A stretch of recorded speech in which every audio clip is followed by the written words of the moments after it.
¿Sabéis que una vieja canción puede, sin hacer ruido, darle un vuelco total a tu vida?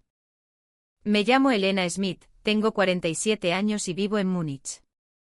Soy abogada en un prestigioso bufete internacional, y hasta hace poco, creía tener bajo control cada detalle de mi existencia, cada pieza de mi identidad perfectamente encajada en el ordenado puzzle de mi vida alemana. Pero todo cambió en una noche de primavera. Era la primavera de 2024. Hospital Universitario de Múnich, octava planta, cardiología. Mi madre Elga, una mujer alemana de 75 años, fuerte y pragmática como un roble de la selva negra, esperaba una operación de bypass. El médico había sido claro, a su edad, los riesgos eran considerables. Por eso, yo había decidido aparcar los litigios y los tribunales para pasar cada noche a su lado. Aquella noche el silencio del hospital era casi absoluto. Yo estaba sentada en una silla junto a su cama, con el portátil sobre las rodillas. La pantalla brillaba con los datos de un caso para el día siguiente, cifras, artículos y jurisprudencia que formaban un muro impenetrable. Mi madre parecía dormir, su respiración era un susurro acompasado. Solo el leve chirrido de las ruedas de un carrito en el pasillo y los pasos apresurados de alguna enfermera rompían la calma. Y entonces, flotando desde el corredor, llegó una melodía. Una melodía nostálgica, solemne, cargada de un anhelo que parecía viajar a través del tiempo. Nunca la había oído, pero sus notas, una mezcla de orgullo y profunda melancolía, me tocaron un nervio desconocido. Era como un susurro llegado de muy lejos, una llamada de una tierra que yo no conocía. La tarareaba una enfermera joven al pasar. Levanté la vista queriendo escuchar más, pero en ese preciso instante un movimiento sutil en la cama me sobresaltó. Era mi madre. Se había despertado. Su rostro, habitualmente sereno, se había tornado pálido como el mármol. La mano con la que sujetaba la vía intravenosa empezó a temblar. Y entonces, de las esquinas de sus ojos, cerrados con fuerza, brotaron dos lágrimas silenciosas que resbalaron por sus sienes. Solté el ordenador de inmediato y me acerqué. Mamá, ¿qué pasa? ¿Te encuentras mal? ¿Te duele algo? Pero ella solo negó con la cabeza, sin abrir los ojos. Su mirada interior parecía perdida en algún lugar muy lejano, mientras las lágrimas seguían fluyendo, incontrolables. La melodía de la enfermera aún resonaba débilmente en el pasillo, y el cuerpo de mi madre se estremecía con cada compás, como si la música la estuviera desarmando por dentro. Jamás la había visto así. En mi memoria, mi madre era la personificación de la fortaleza. Una mujer que me había criado sola en un pequeño pueblo de la cuenca del Ruhr, regentando una modesta casa de huéspedes. Por muy dura que fuera la vida, nunca, jamás, había derramado una lágrima delante de mí. Mamá, por favor, dime qué ocurre, le susurré, tomando su mano. Estaba fría y húmeda. Pero seguía sin responder, absorta en aquella canción que se desvanecía. Cuando el pasillo volvió a quedar en silencio, sus lágrimas no cesaron. Poco después, la enfermera que había estado tarareando entró para revisar las constantes. Era una mujer de unos 30 y tantos, con una sonrisa amable. Frau Smith, ¿cómo se encuentra? Preguntó en un alemán perfecto. Disculpe, la interrumpí, incapaz de contenerme. La canción que canturreaba antes, ¿cuál es? La enfermera se sonrojó ligeramente. Ay, lo siento. ¿Estaba cantando en voz alta? Sí, y es preciosa, aseguré. Ella sonrió con una mezcla de orgullo y nostalgia. Es Suspiros de España. Un pasodoble muy antiguo de mi país. La gente de la generación de mis abuelos la cantaba siempre. Decían que era la canción de los que estaban lejos de casa. Al pensar en España, es la primera que me viene a la cabeza. Dirigí la mirada a mi madre. Tenía los ojos abiertos y fijos en la enfermera. Había en su expresión algo que yo no había visto nunca, una mezcla de shock, de reconocimiento y de un dolor antiguo que emergía a la superficie. Cuando la enfermera se fue, la habitación quedó sumida en un silencio denso, cargado de preguntas sin respuesta. Mamá, ¿por qué has llorado? Insistí suavemente. Ella me miró una mirada profunda, larguísima, como si estuviera sopesando el peso de 47 años de silencio. Sus labios se entreabrieron, pero ninguna palabra salió. Esa noche no dormí. La melodía de Suspiros de España se repetía en mi cabeza una y otra vez, un eco insistente y melancólico. Mi madre tampoco durmió. La vi mirar al techo o a la ventana, perdida en un laberinto de recuerdos al que yo no tenía acceso. Como abogada, mi mente está entrenada para analizar hechos, para encontrar la lógica detrás de cada acción. Pero la reacción de mi madre era un enigma indescifrable. Era solo una canción. ¿Por qué una canción española podía destrozar de esa manera el alma de una mujer alemana? Al amanecer, tomé una decisión. Fuera cual fuera el secreto que se escondía tras esa melodía, iba a descubrirlo. Como hija, tenía derecho a saber la verdad. Los días siguientes, el silencio de mi madre se hizo aún más profundo. Ya no me preguntaba por el trabajo, ni insistía a los médicos sobre los detalles de la operación.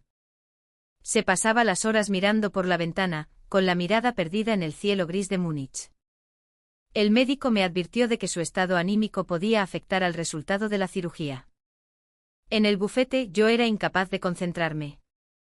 La imagen de mi madre llorando y la melodía de aquella canción española me asaltaban en mitad de reuniones y mientras preparaba mis casos. Finalmente, la noche antes de la operación, supe que no podía esperar más. El sol se ponía, tiñendo la habitación de una luz anaranjada y suave. Mi madre estaba recostada, su expresión más serena que en los días anteriores, como si hubiera llegado a una conclusión inevitable. Elena, ven, siéntate aquí, dijo palmeando el borde de la cama. Dejé los papeles y me senté a su lado. Su mano buscó la mía. Estaba helada. Mamá, ¿quieres decirme algo? Me miró y en sus ojos vi un torbellino de emociones, culpa, amor, y una especie de alivio, como el de quien está a punto de soltar una carga demasiado pesada. Elena, tengo que contarte un secreto, su voz era apenas un murmullo. Un secreto que he guardado durante 47 años. Mi corazón se aceleró. Como abogada, reconocí el preámbulo de un testimonio crucial. Tu padre no era alemán. La frase me golpeó como un rayo. ¿Qué quieres decir? Tu padre era español. Se llamaba Antonio. Sentí que el mundo giraba a mi alrededor. Durante 47 años, había vivido convencida de mi pura ascendencia alemana. Mi madre nunca hablaba de mi padre, y yo había aprendido a no preguntar. No puede ser, musité. Murió un mes antes de que tú nacieras, continuó, y las lágrimas volvieron a asomar. En un accidente en una mina de carbón, en la cuenca del Ruhr. La empresa dijo que fue por una negligencia suya y se negó a asumir ninguna responsabilidad. Mi mente era un caos. Entonces soy mestiza. Llevas sangre española en las venas, Elena, afirmó con voz temblorosa. Entre los años 60 y 70, miles de trabajadores españoles vinieron a Alemania.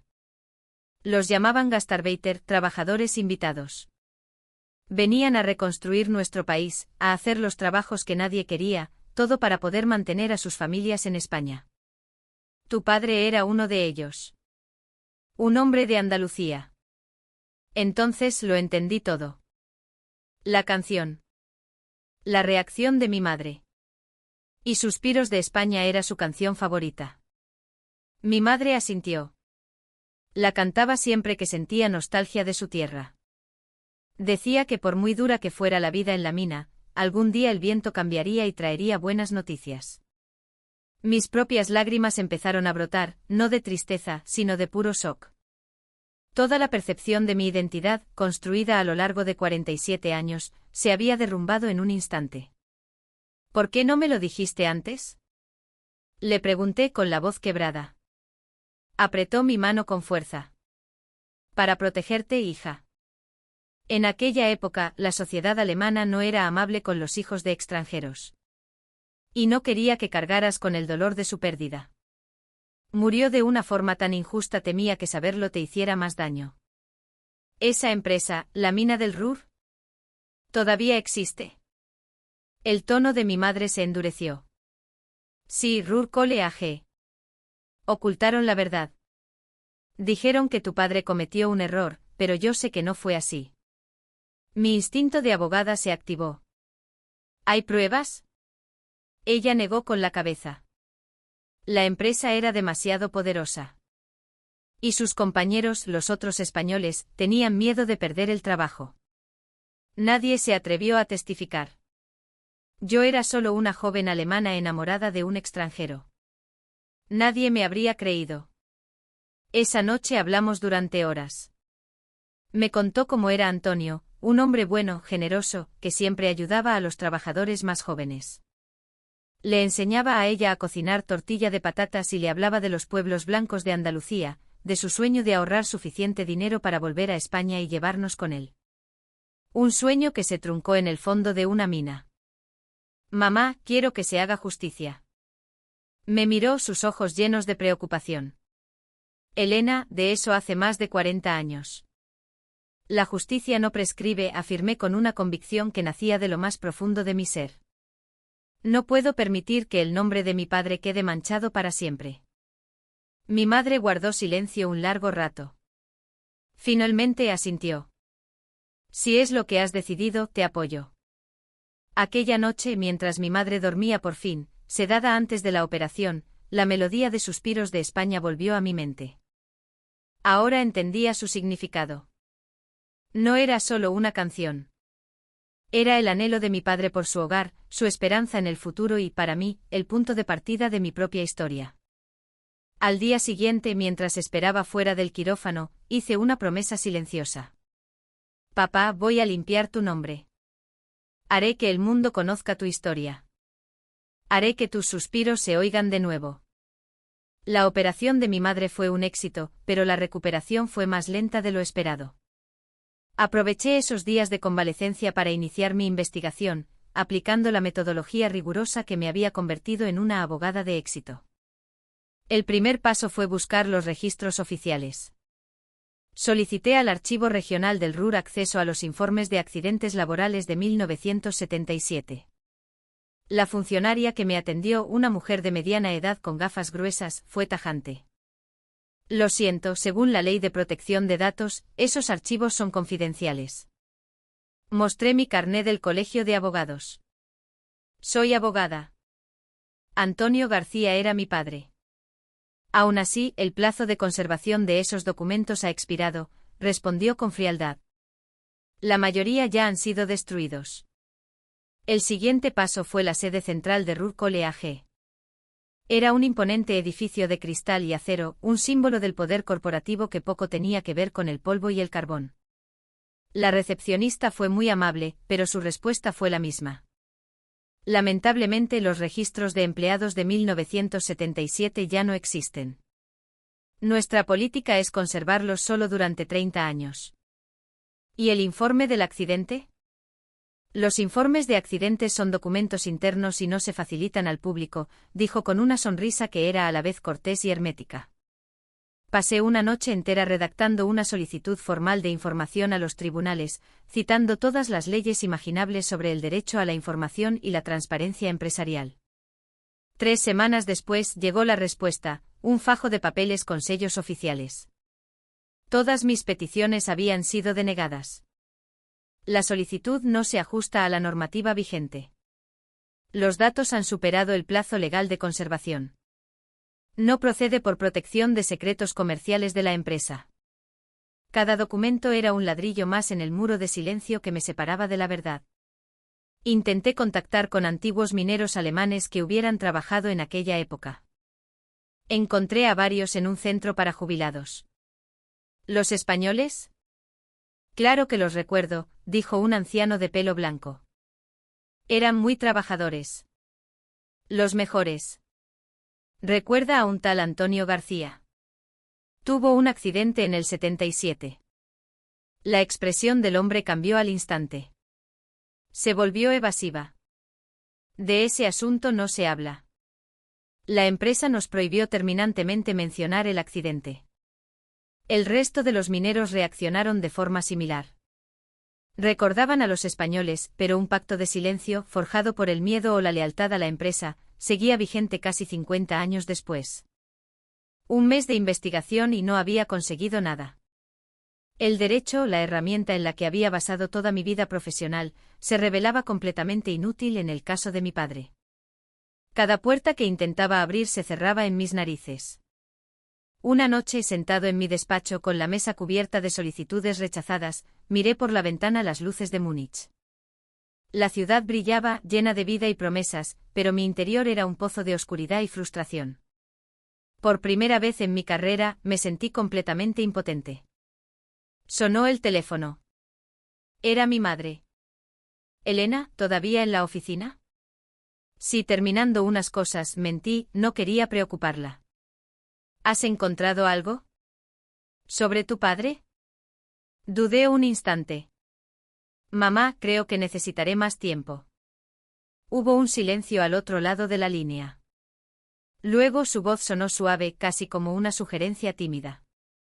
Elena, si el camino de la ley está cerrado, quizá deberías probar otro camino. ¿Qué quieres decir? Ve a España, dijo. Quizá allí todavía haya alguien que recuerde a tu padre. Después de colgar, me quedé pensando. Era cierto que la ley no me había ayudado. Pero mi madre tenía razón. Quizá la verdad no se encontraba en archivos polvorientos, sino en la memoria de las personas. Al día siguiente empecé a buscar información sobre los gastarbeiter españoles. Encontré una página web de una asociación llamada Memoria de la Emigración. Estaba llena de fotos antiguas, hombres jóvenes de piel curtida por el sol, posando con torpeza ante las fábricas y minas alemanas. Sus rostros reflejaban una mezcla de esperanza y dureza. Mientras miraba aquellas imágenes en blanco y negro, una extraña emoción me embargó. ¿Estaría mi padre en alguna de esas fotos? ¿Quedaría alguien en España que lo recordase? Había tomado una decisión. Ya que el camino de la ley era un callejón sin salida, tomaría el camino de la memoria. Iría a España a buscar las huellas de mi padre. Unas semanas más tarde, mi madre ya estaba en casa, recuperándose. Su progreso era bueno, aunque se cansaba con facilidad. Aproveché ese tiempo para seguir investigando desde Múnich, pero desde otro ángulo. Contacté con historiadores especializados en la emigración española. Uno de ellos me escribió un correo que era a la vez desalentador y esperanzador. La historia de estos hombres es una historia en gran parte olvidada. No dejaron muchos registros escritos. Sus vidas se desvanecieron con el tiempo. Pero la memoria oral es poderosa. Quizá en su pueblo de origen encuentre algo. Una fresca mañana de principios de septiembre, mi madre me pidió que le ayudara a ordenar su habitación. Mientras limpiaba un viejo escritorio, encontré una pequeña llave oxidada en el fondo de un cajón. Mi madre no recordaba de qué era. Prueba en el desván, sugirió. El desván era un lugar al que apenas había subido desde niña, un reino de muebles viejos y cajas de cartón cubiertas de polvo. En un rincón, debajo de una lona, descubrí un pequeño cofre de madera. Tenía una cerradura diminuta que encajaba a la perfección con la llave. Al girarla, el cerrojo hizo un clic que resonó en mi corazón. Dentro, cuidadosamente ordenado, había un pequeño tesoro. Lo primero que vi fue un fajo de cartas, atadas con una cinta de seda descolorida. El papel era amarillento y quebradizo. En los sobres la dirección estaba escrita en una caligrafía elegante pero temblorosa: Pampaneira, Granada, España. Junto a las cartas había varios documentos de trabajo, algunas nóminas y un puñado de fotografías en blanco y negro. Cogí una de las fotos. En ella, un hombre joven, vestido con ropa de trabajo, sonreía tímidamente a la cámara, rodeado de otros compañeros. Tenía el pelo oscuro, una sonrisa franca y unos ojos, esos ojos me resultaban dolorosamente familiares. De repente me di cuenta. Eran mis ojos. Los que veía cada mañana en el espejo. La forma de la nariz, la curva de los labios al sonreír, todo era un eco de mi propio rostro. Aquel era mi padre. Antonio García. Por primera vez en 47 años, le ponía cara. Las lágrimas cayeron sobre el cristal de mi teléfono mientras hacía una foto a la imagen, una mezcla de dolor, alegría y una profunda sensación de conexión. En el fondo del cofre había un pequeño diario.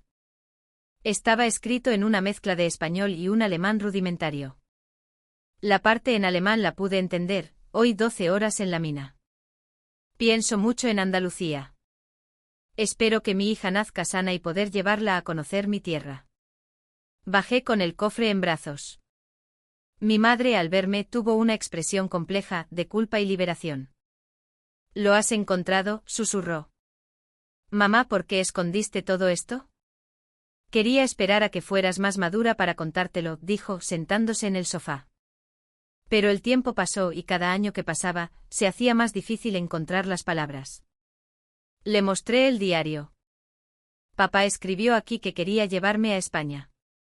Las lágrimas de mi madre volvieron a caer. Era su plan. Ahorrar lo suficiente para que volviéramos todos juntos.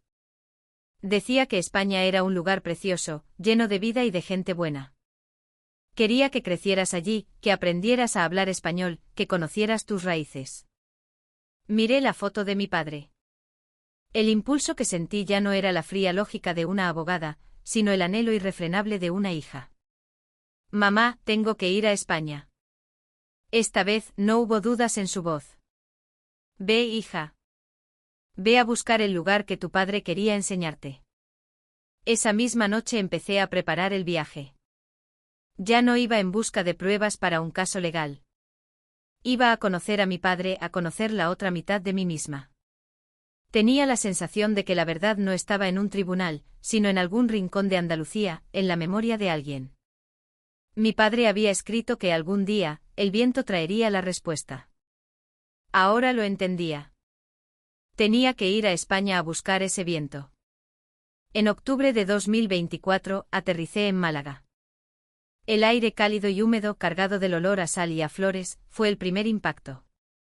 Era un mundo sensorialmente opuesto a la ordenada y fresca Múnich. Alquilé un coche y conduje hacia las montañas de Granada, hacia la Alpujarra. El paisaje se fue volviendo más árido y majestuoso a cada kilómetro. Finalmente llegué a Pampaneira. Era un pueblo sacado de una postal, casas encaladas aferradas a la ladera de la montaña, calles estrechas y empedradas, y geranios rojos desbordándose de los balcones. Era hermoso, pero me sentí completamente perdida. ¿Cómo encontrar a alguien que pudiera recordar a mi padre después de casi 50 años? Mis métodos de abogada aquí no servían de nada. En lugar de buscar un archivo municipal, hice lo que me dictó la intuición, entré en el bar de la plaza del pueblo, el corazón de la vida social. El interior era oscuro y fresco. Varios hombres mayores jugaban a las cartas en una esquina, sus voces graves llenando el local.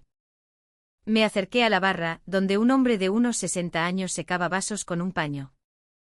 Perdone, dije en mi español vacilante. Estoy buscando a alguien. A la familia de un hombre que se fue a trabajar a Alemania hace mucho tiempo. Se llamaba Antonio García. El camarero me miró con curiosidad. García, hay muchos por aquí, hija. ¿No tienes más datos? Saqué mi teléfono y le enseñé la foto en blanco y negro de mi padre con sus compañeros. El hombre la cogió y entrecerró los ojos para verla mejor. Su expresión no cambió. No me suena, la verdad. Pero espera. Se dirigió a la mesa donde jugaban los ancianos. Oye, Manolo, ¿a ti te suena alguno de estos? Un hombre de pelo completamente blanco con el rostro surcado de arrugas profundas como la tierra seca, dejó las cartas y se acercó. Cogió el teléfono, se puso unas gafas que sacó del bolsillo de su camisa y miró la foto. Durante un instante que me pareció una eternidad, no dijo nada. Luego levantó la vista de la pantalla y me miró fijamente. Sus ojos, de un azul desvaído, se llenaron de lágrimas. Dios mío, murmuró su voz temblorosa. Antonio, eres tú, ¿verdad, Antonio?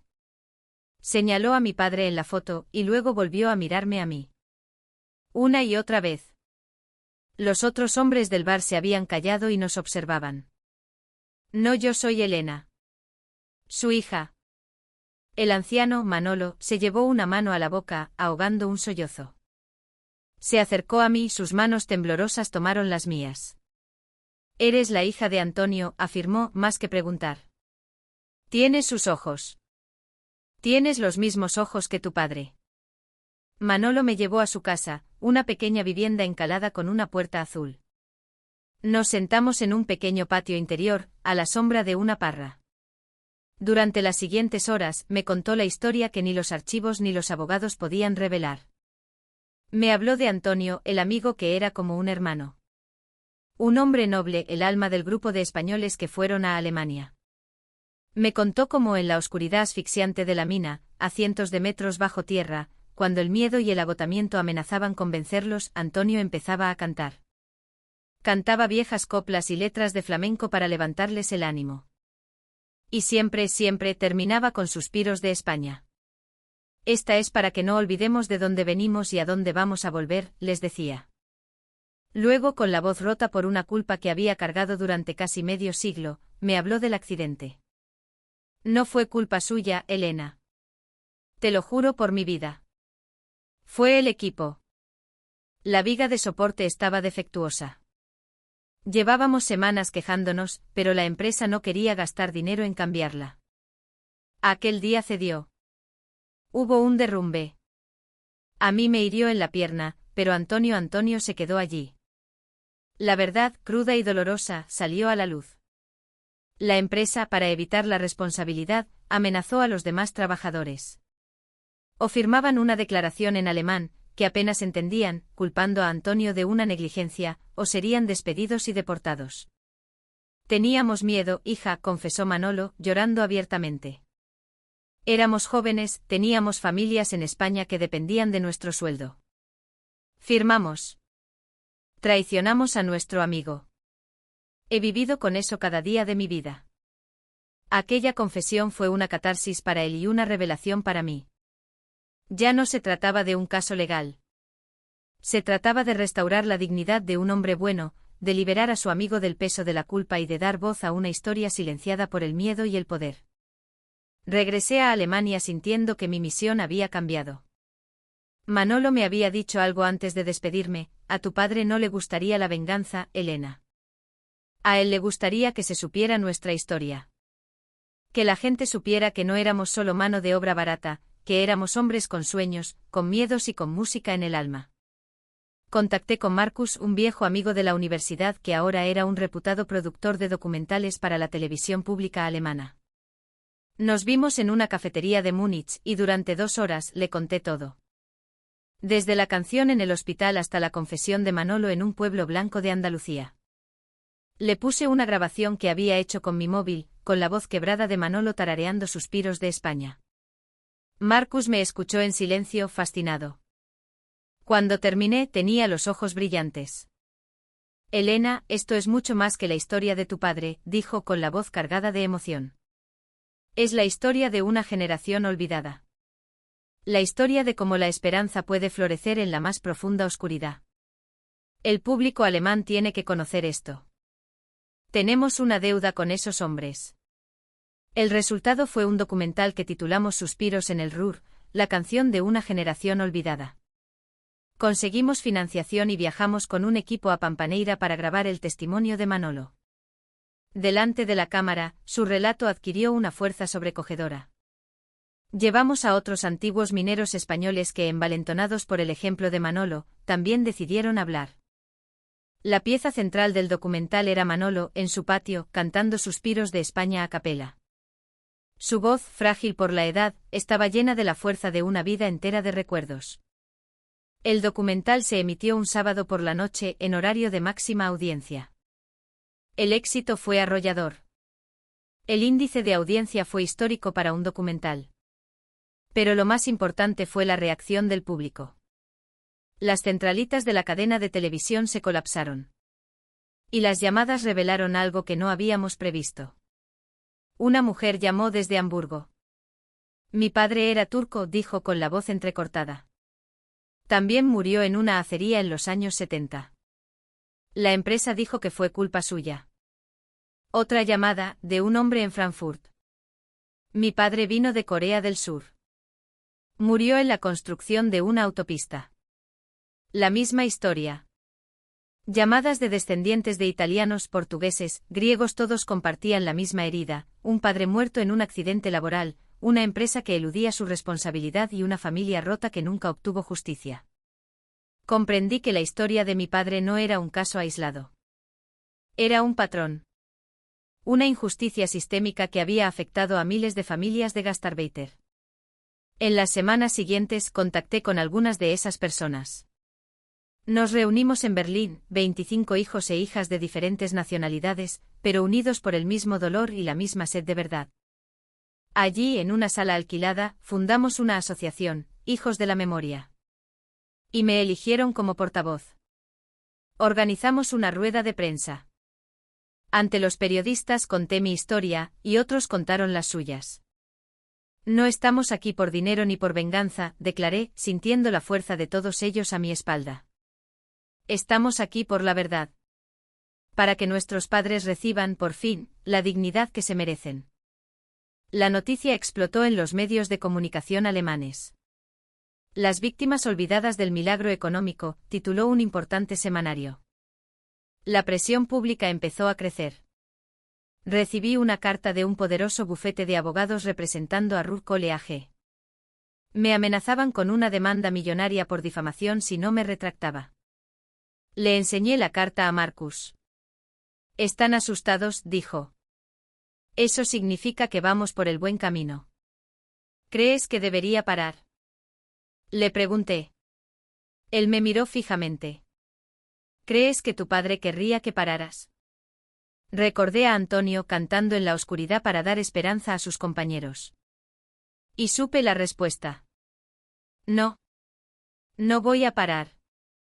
Decidimos producir un segundo documental, más incisivo, El precio oculto del milagro. Encontramos a un ingeniero de seguridad jubilado que, atormentado por su conciencia, confesó ante la cámara la verdad. Por ahorrar costes, las empresas sistemáticamente omitían la formación en seguridad para los trabajadores extranjeros. Eran mano de obra desechable, dijo con amargura. Esta vez, la reacción fue un terremoto. El ministro de Trabajo anunció una investigación a nivel federal. La opinión pública se volcó con nuestra causa. La presión fue tan abrumadora que varias de las empresas implicadas, incluida Ruhr Kohle AG, retiraron sus amenazas legales y se ofrecieron a negociar. Nuestra exigencia era simple, una disculpa pública, el reconocimiento de la verdad histórica y la creación de un fondo para la construcción de un memorial. 6 meses después el Parlamento alemán aprobó una resolución histórica, reconociendo oficialmente la contribución de la generación de los Gastarbeiter al desarrollo de Alemania y pidiendo perdón por las injusticias cometidas. Ese día, desde la tribuna de invitados del Bundestag, vi cómo se aprobaba la resolución por una mayoría abrumadora. A mi lado, María, la hija del trabajador turco, lloraba en silencio. La lucha había merecido la pena. Pero el momento más emocionante aún estaba por llegar. En la cuenca del Ruhr, en el solar de una antigua mina, se erigió un monumento, un muro de acero donde estaban grabados los nombres de los miles de trabajadores extranjeros fallecidos en accidentes laborales. Se organizó una ceremonia de inauguración. Más de 1.500 personas acudieron. Manolo viajó desde España. Cuando lo abracé en el aeropuerto, el anciano, con sus ojos azules llenos de lágrimas, me susurró al oído: tu padre estaría tan orgulloso de ti, Elena. En la ceremonia, un coro multicultural cantó canciones de todas las nacionalidades de aquellos trabajadores. Y al final, como colofón, llegó el turno de España. Manolo subió al escenario y con una voz que temblaba pero que resonaba con la fuerza de la historia, empezó a cantar. España, en mi corazón te llevo. Y entonces ocurrió un milagro. Primero los otros descendientes de españoles empezaron a cantar con él. Luego se unieron los turcos, los italianos, los coreanos. Y finalmente también los alemanes presentes. Aunque no entendían la letra, tarareaban la melodía. 1.500 voces unidas en suelo alemán, cantando una vieja canción española. En ese momento comprendí cuál era el verdadero legado de mi padre. No era el rencor ni la injusticia. Era la capacidad de unir a las personas, de crear comunidad a través de la esperanza. Me acerqué al monumento y busqué su nombre. Allí estaba, Antonio García. Acaricié las letras frías del acero y le susurré: papá, por fin todo el mundo conoce tu historia. Y no por cómo moriste, sino por cómo viviste. El viento sopló suavemente agitando las hojas de los árboles cercanos, y me pareció oír, en su murmullo, la respuesta que había tardado casi 50 años en llegar.